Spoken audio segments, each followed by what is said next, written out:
जय श्री कृष्णा। प्रिय दर्शकों, भाई और बहनों, अस्ट्रो चर्चा में आपका स्वागत है। मेरा आपको सादर नमस्कार।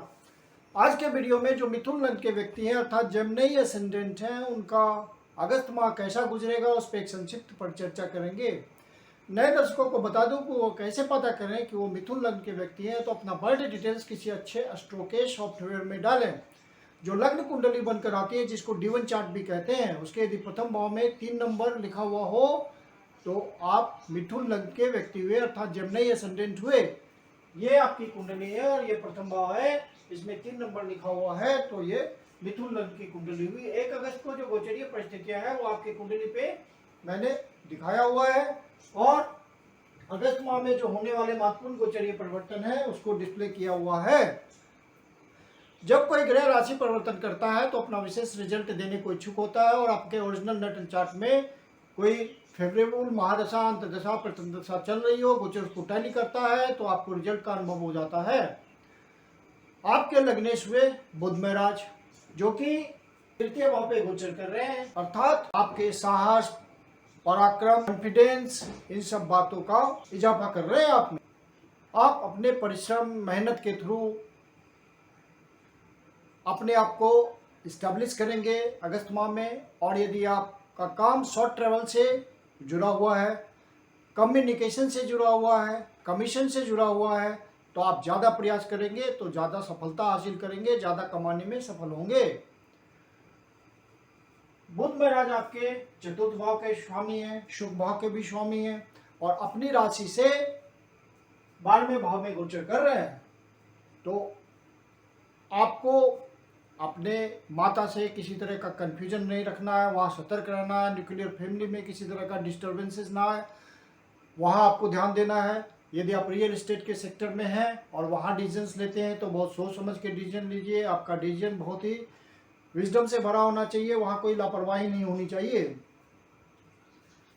फिर बुध महाराज जब आपके लग्नेश 21 अगस्त को चतुर्थ भाव पे गोचर करेंगे और अपने ही राशि में, स्वराशि में गोचर करेंगे, उच्च की राशि में गोचर करेंगे, तो आपका बुध महाराज का रिजल्ट बहुत ही स्वस्थ होगा, बहुत ही बढ़िया रिजल्ट आएगा।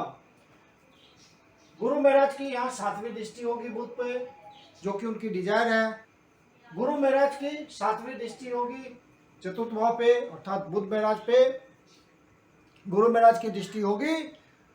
बुध महाराज गुरु महाराज के गुण लेंगे और उनकी ब्लेसिंग आएगी चतुर्थ भाव पे, शुभ भाव पे। तो आपके न्यूक्लियर फैमिली में कोई शुभ काम हो सकता है, कोई धार्मिक आयोजन हो सकता है, किसी तरह का आपको सुख का अनुभव हो सकता है। बच्चों के साथ एक विशेष प्रकार का आपको मानसिक आनंद मिल सकता है, घर में समय बिताने का समय मिल सकता है, जिससे आपके मानसिक सुख में वृद्धि हो।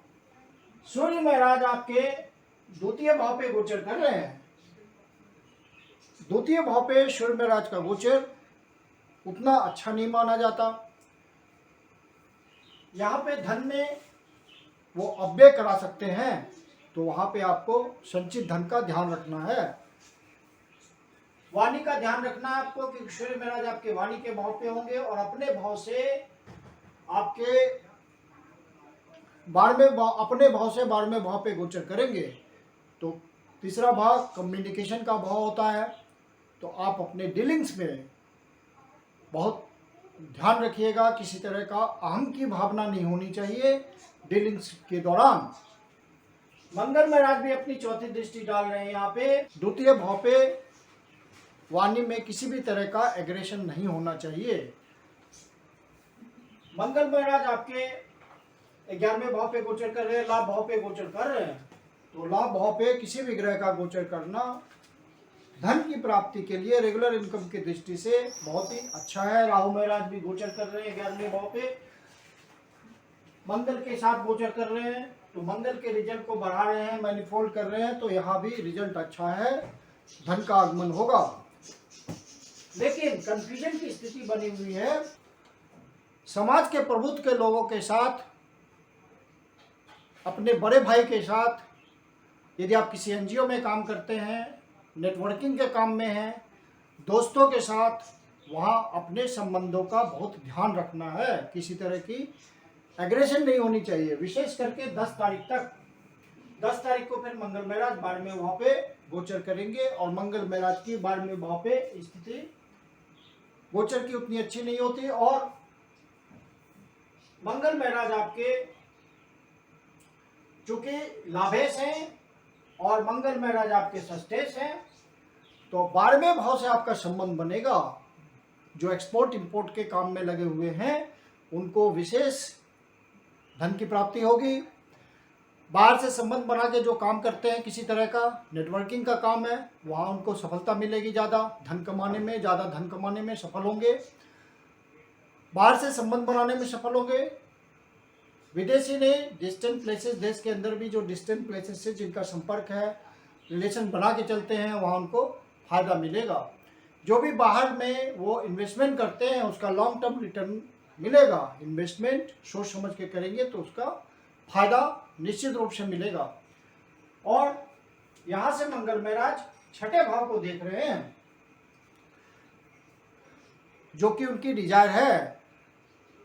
छठा भाव आपके रोग, ऋण, शत्रु इत्यादि का होता है, तो इन सब का तो खात्मा होगा। लेकिन चूंकि मंगल महाराज 8वीं दृष्टि से आपके सप्तम भाव को भी देख रहे हैं, तो बेवजह आपको शत्रु नहीं बनाना है, नहीं तो परेशानी होगी। पत्नी के साथ किसी तरह का एग्रेशन नहीं रखना है, वहाँ सामंजस्य बना के चलना है। और किसी भी तरह का डिफरेंसेज हो तो आपसी मतभेद को भुला करके विचारों में तालमेल बैठा के अगस्त माह में चलना है। क्योंकि पूरा शुरू में मंगल महाराज आपको 11वें भाव पे कंफ्यूजन दे रहे हैं, तो सोसाइटी के साथ, सोसाइटी के प्रबुद्ध के लोगों के साथ, दोस्तों के साथ, बड़े भाई के साथ आपको बहुत ही सामंजस्य बना के चलना है। फिर जब मंगल महाराज 12वें भाव पे गोचर करेंगे, और चूंकि ये लग्न के शत्रु होते हैं, मिथुन लग्न के शत्रु होते हैं और 12वें भाव पे गोचर कर रहे हैं, तो विशेष रूप से परेशानी आपके लिए क्रिएट करेंगे मंगल महाराज। तो वहाँ आपको ध्यान देना है। तो इसका उपाय सिंपल सा, हनुमान जी की शरण में जाइए, उनकी उपासना कीजिए, तो रिजल्ट आपके लिए फेवरेबल हो जाएगा मंगल महाराज का। शनि महाराज आपके 8वें भाव पे गोचर कर रहे हैं और वक्री अवस्था में हैं। 8वें भाव पे शनि महाराज हैं, जो कि दुख के कारक हैं, रोग के कारक हैं और वक्री हैं। तो अपने स्वास्थ्य का ध्यान रखेंगे जब तक शनि महाराज आपके 8वें भाव पे गोचर कर रहे हैं।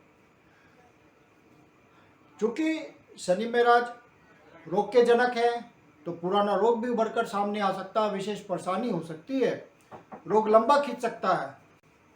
शनि महाराज आपके भाग्येश भी हैं, तो शुरुआती अड़चनों के बाद शनि महाराज वक्री है, तो कुछ विशेष फायदा भी आपको दे सकते हैं। अचानक से भाग्य का कुछ साथ मिल सकता है आपको प्रयासों के बाद, यदि आप लंबे समय से ईमानदारी, डेडिकेशन, इन सब बातों का सहारा ले रहे हैं और जिंदगी में आगे बढ़ रहे हैं मेहनत पूर्वक, बिना कोई स्वार्थ के, तो शनि महाराज आपको रिटर्न देंगे, क्योंकि वक्री हैं। यदि कुछ इंडिकेशन आपकी कुंडली में, तो आपको रिजल्ट इसका मिलेगा। गुरु महाराज भी वक्री है, और गुरु महाराज और शनि महाराज की डबल ट्रांजिट द्वितीय भाव पे चल रही है, तो दूसरा भाव आपके लिए बहुत इंपॉर्टेंट हो जाता है। तो किसी न किसी सोर्स से आपको धन की प्राप्ति होगी। और जो कि शनि महाराज अष्टम भाव पे है, तो अचानक से धन की प्राप्ति होगी। अचानक से परेशानी भी आ सकती है, अचानक से धन का अव्यय भी हो सकता है कि सूर्य महाराज यहाँ गोचर करेंगे। और मंगल महाराज भी चौथी दृष्टि से द्वितीय भाव को देख रहे हैं, तो द्वितीय भाव अगस्त माह में आपके लिए बहुत महत्वपूर्ण है। अव्यय से बचना है, संचित निधि में वृद्धि करना है, और यदि आपके ओरिजिनल नटल चार्ट में कोई इंडिकेशन होगा तो आपको अचानक से धन की भी प्राप्ति होगी। शुक्र महाराज आपके लग्न पे गोचर कर रहे हैं, तो शुक्र महाराज का, जो कि एक बहुत ही शुभ ग्रह है, लग्न भाव पे गोचर करना बहुत ही शुभ है। आपको इनर ब्यूटी आपकी डेवलप होगी, सुंदरता आप में इनर, आप खुद महसूस करेंगे कि आप में व्यक्तित्व के प्रति निखार आ गया है, उसमें एक रिफाइनमेंट है। कोर्ट कचहरी का मामला है और इस समय रिजल्ट आना है, तो आपके फेवर में आएगा और आप उसमें विजयी होंगे। अपने शत्रुओं को परास्त कर पाएंगे। यदि स्टूडेंट है तो कंपटीशन की तैयारी कर रहे हैं तो वहाँ आपको सफलता मिलेगी, पास करके आप रोजगार प्राप्ति में सफल होंगे। सरकारी सेवा हो, प्राइवेट सेवा हो, वहाँ सफलता के योग बन रहे हैं। और यदि आपके ओरिजिनल नेटल चार्ट में धन कमाने का योग इस समय होगा और रेगुलर इनकम का भाव यदि एक्टिव हो रहा होगा तो आपको रिजल्ट का अनुभव हो जाएगा। जो लव बर्ड्स हैं वो अपने रिलेशंस का ध्यान रखें। अगस्त माह में वहाँ पे किसी तरह का डिफरेंसेस आपको मिल सकता है, टेंशन क्रिएट हो सकता है, तो आपसी मतभेद को भुला करके समय काट लेना है। गोचरीय प्रभाव है। और इस माह में जो महत्वपूर्ण डेट्स हैं जिनका आपको ध्यान रखना है वो है 2 तारीख, 3 तारीख, 6 तारीख, 7 तारीख, 10 तारीख, 11 तारीख, 19 तारीख, 20 तारीख। ये तारीख किसी नए शुभ कार्य को प्रारंभ करने के लिए बहुत शुभ नहीं है। यदि हो सके तो इनको अवॉइड कीजिए किसी नए शुभ कार्य को प्रारंभ करने के लिए। मैं कुंदन शर्मा आप लोग का हार्दिक स्वागत करता हूँ। यदि आपके जीवन की कोई समस्या जिसका समाधान आप हमसे चाहते हैं तो पर्सनल कंसल्टेशन ले सकते हैं। मेरी अपनी कंसल्टेशन शुल्क होती है। वीडियो के अंत में मेरा व्हाट्सएप नंबर दिया हुआ है, डिस्क्रिप्शन बॉक्स में भी व्हाट्सएप नंबर मेंशन है। आप कंसल्टेशन के लिए बुकिंग कर सकते हैं। धन्यवाद।